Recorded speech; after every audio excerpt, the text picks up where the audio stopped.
来哦，佫剩无到24小时咯，极限呢。 爬岩马的专家艾利克斯就要挑战爬台北101，早起伊继续来练习。台北101的董事长贾永哲嘛现身帮伊加油。经过艾利克斯的测试，伊认为上好爬的地点是台北101的东南边，所以伊会为信义路甲上帝路迄个交叉路口的角落开始爬。民众若想要见证到历史，上近的观赏点是101大楼89楼的观景台。 无进会计师，敢若靠双脚甲双手来爬悬，规个人半人蒲。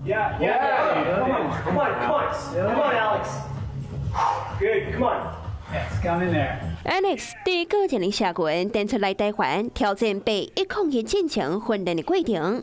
针对这项挑战，外界认为风险真悬，不过 Alex 唔是安尼想的。Just the geometry of the building, like the shape of the building, is such that.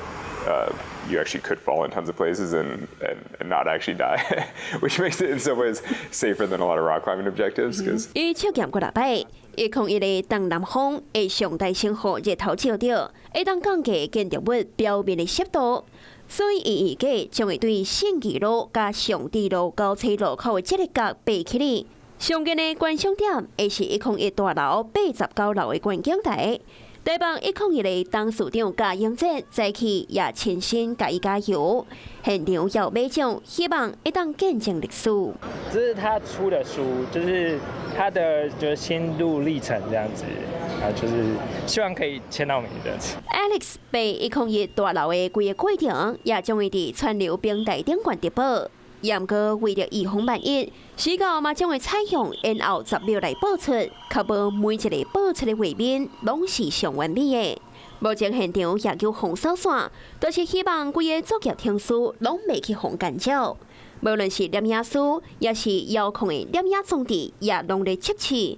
早起 Alex 也搁再来到现场，开展场地甲装备，为这场无可能的挑战做好准备。 Hello， 我是张新文。想要抢先掌握最及时的新闻资讯吗？赶快订阅、按赞、开启小铃铛，锁定华视新闻 YouTube 频道。